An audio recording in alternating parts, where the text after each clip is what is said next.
अस्सलाम वालेकुम दोस्तों, न सिर्फ मशरिक़ वस्ता बल्कि पूरी दुनिया में अमरीकी असर व रसूख में वाज़े कमी देखने को मिल रही है और ऐसा वक्त आन पहुंचा है कि अगर रूस या चीन अपना दस्ते शफ़क़त अमरीका के सताए हुए ममालिक के सर पर रखें तो एशिया में मौजूद अमरीकियों को अपने अड्डे छोड़कर भागना पड़ जाए।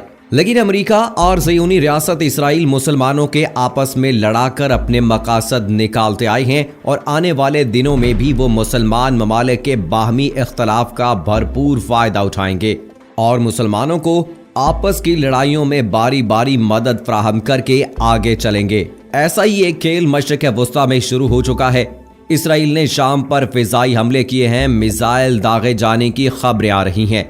मज़ीद तफसील में जाने से पहले आपको बताता चलूं कि आप देख रहे हैं अपनी दुनिया टीवी। वीडियो को व्हाट्सएप, फेसबुक और दीगर सोशल मीडिया पे ज़रूर शेयर करें। लाइक करने के साथ साथ हमारे चैनल को भी सब्सक्राइब करें और साथ में घंटी के निशान को दबाना मत भूलें। कमेंट बॉक्स में पाकिस्तान जिंदाबाद, पाक फौज जिंदाबाद, ISI के गुमनाम हीरोज़ को सलाम और कश्मीर बनेगा पाकिस्तान का नारा ज़रूर कमेंट कीजिएगा। दोस्तों, दौरे हाजिर में मुसलमान बाहमी इख्तलाफात व इंतशार के शिकार हैं। मुल्क की मसलकी और तबकाती तकसीम के नतीजे में मुसलमानों का शराजा बिखर चुका है। कई ममालिक में मुसलमान आपस में दस्तो गिरेबां हैं, जिसकी वजह से मुसलमानों की इज्तमाई कुव्वत व ताकत का नामो निशान नजर नहीं आता। हालांकि मुसलमान हुक्मरानों और सियासतदानों की जिम्मेदारी है कि वो पूरी दुनिया के मुसलमानों के इत्तफाक व इत्तेहाद के लिए किरदार अदा करें और उन्हें एक प्लेटफॉर्म पर जमा करने के लिए हर मुमकिन कोशिश करें, क्योंकि दौरे हाजिर में कदम कदम पर मुसलमानाने दुश्मन मुसलमानों को आपस में लड़ता देखने के लिए पूरी जान लगा रहे हैं। जर्मनी में मस्जिदों और मुसलमानों पर जर्मनी पुलिस के हमले की खबरें मौसूल हुई हैं। फारस न्यूज ने गैर मुल्की जराए के हवाले से खबर दी है कि जुमेरात के रोज जर्मनी की पुलिस ने बाज मस्जिदों और मुसलमानों पर धावा बोल दिया है। पुलिस का ये इकदाम जर्मनी हुकूमत की जानिब से लबनान की अवामी तहरीक हिजबुल्लाह को दहशतगर्द गिरोह करार दिए जाने के बाद सामने आया है। हुकूमत के इस बयान के बाद जर्मन पुलिस ने हिजबुल्लाह से मुंसलिक बाज अफराद को गिरफ्तार करने के लिए एक ऑपरेशन किया। जर्मन हुक्काम ने दावा किया है कि हिजबुल्लाह से मुंसलिक 1050 अफराद जर्मनी में मौजूद हैं। जर्मनी की वजारत दाखिला ने गासिब ज़ियोनी हुकूमत और अमेरिका से इजहार यकजहती करते हुए जुमेरात के रोज हिजबुल्लाह को दहशतगर्द तंजीम करार देकर मुल्क में इसकी सरगर्मियों पर पाबंदी लगा दी है। जर्मनी की वजारत दाखिला का ये बयान ऐसे में सामने आया है कि जर्मनी के नायब वजीर खारजा नेल्स एनन ने जर्मन जरीदा स्पेगल को इंटरव्यू देते हुए कहा था कि बर्लिन का ऐसा कोई इरादा नहीं है कि वो हिजबुल्लाह को दहशतगर्द गिरोहों की फहरिस्त में शामिल करे। काबिल जिक्र है कि हालिया चंद महीनों में गासिब ज़ियोनी टोले और अमेरिका ने हिजबुल्लाह की सरगर्मियों को महदूद करने के लिए यूरोपीय ममालिक पर दबाव डाला था कि वो हिजबुल्लाह लिबनान को एक दहशतगर्द तंजीम करार दें। उधर सऊदी अरब की वजारत खारजा ने जर्मनी की जानिब से हिजबुल्लाह के बारे में ताज़ा फैसले पर अपने रद्द-ए-अमल में कहा है कि सऊदी अरब बर्लिन के इस इक़दाम का खुले दिल से खैर मकदम करती है। वजारत खारजा का कहना है कि जर्मनी की जानिब से हिजबुल्लाह को दहशतगर्द तंजीम करार देने से दहशतगर्दी के खिलाफ जारी आलमी और इलाकाई कोशिशों को आगे बढ़ाने में मदद मिलेगी। अमरीकी वजारत खारजा के तर्जुमान मॉर्गन ऑर्टागोस ने आज जुमे को अलसुबह अपनी ट्वीट में कहा कि यकीनन इस दहशतगर्द तंजीम की माली रकूम फ्राहम करने की कुदरत पर रोक लगाने से ईरान के अदम इस्तेहकाम का सबब बनने वाले बर्ताव में कमी आ सकती है। तर्जुमान ने मजीद कहा कि हमारे इत्तहादी जर्मनों ने लबनानी मलेशिया हिजबुल्लाह को करअदम करार देकर शिद्दत के साथ बैनुल-अक़वामी दहशतगर्दी के रास्ते में मुज़ाहमत पैदा कर दी है। उन्होंने इस ईरान नवाज जमात की मनसूबाबंदी और इस पर अमल दरामद की सलाहियत पर रोक लगा दी है।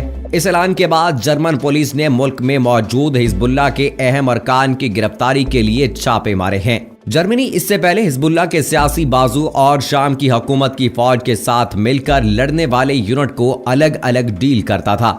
यहाँ आपको ये भी बताते चलें कि ये जर्मनी के पार्लियामेंट में गुज़श्ता दिसंबर में हिजबुल्लाह पर पाबंदियों का कानून भारी अक्सरियत से मंजूर किया गया था। सऊदी अरब ने आलमी बरादरी से मुतालबा किया कि वो दहशतगर्द तंजीमों के खिलाफ इक़दामात में जर्मनी की तरह जुर्रतमंदाना फैसले करके दुनिया को दहशतगर्दी की लानत से पाक करने के लिए अपनी जिम्मेदारियां पूरी करें। بیان میں کہا گیا کہ عالمی امن و سلامتی کو یقینی بنانے کے لیے دہشت گردوں اور ان کی پشت پناہی کرنے والوں کے خلاف سخت فیصلوں کی ضرورت ہے۔ اس کے ساتھ ساتھ یمن کی حکومت نے بھی جرمنی میں حزب اللہ کو دہشت گرد تنظیم قرار دینے کے اعلان کا خیر مقدم کیا ہے۔ یمنی وزارت خارجہ کی طرف سے جاری ایک بیان میں کہا گیا ہے کہ حزب اللہ کو جرمنی کی جانب سے دہشت گرد تنظیم قرار دیتے ہوئے اس پر پابندیاں عائد کرنے کا اعلان درست سمت میں اہم قدم ہے۔ اس فیصلے سے دنیا کو دہشت گردی کے خطرات سے محفوظ بنانے میں مدد ملے گی۔ یورپی یونین کے وزراء خارجہ نے 2013 میں حزب اللہ کے عسکری ونگ کو دہشت گرد قرار دے کر اس پر پابندی عائد کر دی تھی۔ البتہ یورپ میں حزب اللہ کی سیاسی سرگرمیاں بدستور جاری تھیں۔ برطانیہ نے 2019 میں حزب اللہ کو دہشت گرد قرار دیا تھا۔ جرمنی پر امریکہ اور اسرائیل کی جانب سے طویل عرصے سے زور دیا جا رہا تھا کہ وہ بھی حزب اللہ پر پابندی عائد کرے۔ ادھر امریکہ کے نائب وزیر خارجہ ڈیوڈ شنکر نے حزب اللہ لبنان پر الزام عائد کیا ہے کہ اس نے کورونا وائرس لبنان میں منتقل کیا ہے۔ اسی طرح انہوں نے ایران پر بھی الزام عائد کرتے ہوئے کہا کہ ایران نے حزب اللہ لبنان کو ہوائی جہاز دیے ہیں۔ امریکی نائب وزیر خارجہ نے سعودی چینل الحدث سے بات چیت کرتے ہوئے مزید کہا کہ لبنان کے اسٹیٹ بینک کے سربراہ ریاض سلامہ حزب اللہ لبنان سے وابستہ افراد کے اکاؤنٹس جام کرے، امریکہ سے تعاون کرے۔ دوسری طرف شامی حکومت نے ایک ہفتہ پہلے حمص کے مشرقی دیہی علاقے میں اسرائیلی حملے کا اعلان کیا تھا۔ اس دوران زوردار دھماکے بھی سنے گئے۔ شامی حکومت کے مطابق یہ دھماکے شامی فضائی دفاعی نظام کی جانب سے لبنان کی فضاؤں میں معلق اسرائیلی طیاروں کے فضائی حملے کو روکے جانے کے نتیجے میں ہوئے۔ اس کارروائی میں حمص صوبے کے مشرق میں واقع دیہی علاقے تدمر میں ایرانی ملیشیاؤں کے عسکری چیک پوائنٹس کو نشانہ بنایا گیا۔ اسرائیل کے فوجی ہیلی کاپٹروں نے شام میں القنطیرہ اور تل احمر کے علاقوں میں بشار کی فوج اور ایران کے زیر انتظام متعدد عسکری ٹھکانوں کو میزائلوں کے ذریعے نشانہ بنایا۔ یہ بات العربیہ کے نمائندے نے جمعرات کے روز بتائی۔ دوسری جانب شام میں انسانی حقوق کے نگراں گروپ المرصد نے انکشاف کیا ہے کہ اسرائیل کے 5 میزائل درہ اور قنیطرہ کے دیہی علاقوں پر داغے گئے۔ المرصد کے مطابق زوردار دھماکوں کی آوازیں سنائی دی گئیں۔ اس دوران اسرائیل کی جانب سے درہ صوبے میں تل احمر کے علاقے ماریا قصبے کے اطراف اور شام کے جنوب میں دریا صوبہ کی انتظامی سرحد کے نزدیک القنیطرہ میں بشار کی فوج اور ایرانی ملیشیاؤں کی عسکری چیک پوائنٹس کو نشانہ بنایا گیا۔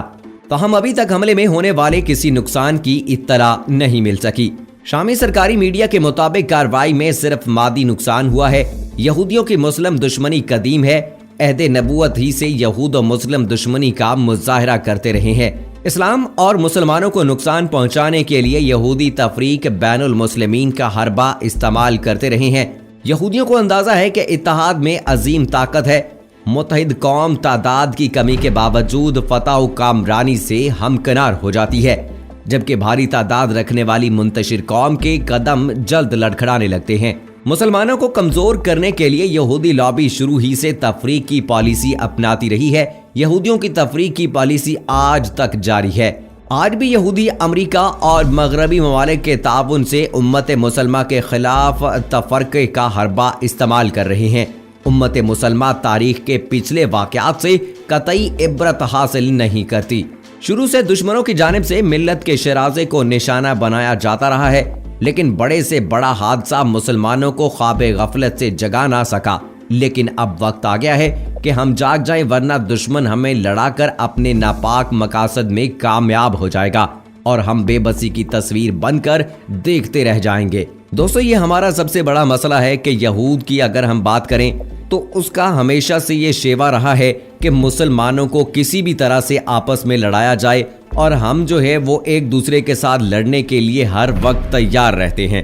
مسلمانوں کے آپس میں تعلقات اگر اچھے ہوں، یہ متحد ہو جائیں، تو کسی بھی قوم کا کوئی جو ہے وہ ہمت اور طاقت نہیں ہے کہ مسلمانوں پر جو ہے وہ ظلم و ستم کر سکے۔ اگر ہم کشمیر کے حوالے سے، فلسطین کے حوالے سے، تمام مسلم ممالک جو ہیں، جن میں سعودی عرب ہے، UAE ہے، پاکستان ہے، اور اس کے علاوہ بہت سارے ممالک ہیں، ملائیشیا ہے، کتنے نام یہاں پہ گنوا سکوں میں، بہت سارے ممالک ہیں مسلم ممالک جو مل کر ان تمام مسائل کو بہترین طریقے سے حل کر سکتے ہیں۔ لیکن بات یہ ہے کہ اتفاق کے ساتھ مل کر ہی ان تمام مسائل کو حل کیا جا سکتا ہے۔ ابھی امریکہ کو دیکھ لیجئے، अमेरिका ने अब सऊदी अरब को धमकी लगा दी है।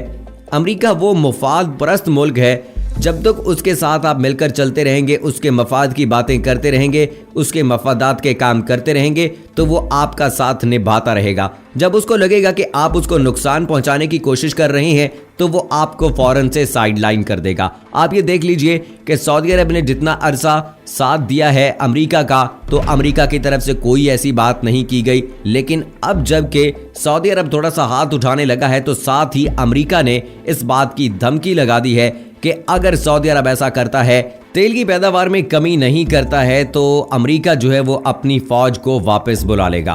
तो ये अमेरिका का और जितने भी ये यहूदी लोग हैं, इनका यही शेवा है और ये हमेशा यही करते आए हैं। तो हमें मुत्तहिद होकर इनका मुकाबला करना है। सो अल्लाह ताला से दुआ करते हैं कि अल्लाह ताला हम तमाम मुसलमानों को मुत्तहिद कर दे और ऐसे लोग जो इस्लाम के बारे में नापाक अज़ाइम रखते हैं, अल्लाह उनको नेस्तो नाबूद कर दे। आमीन सुम्मा आमीन।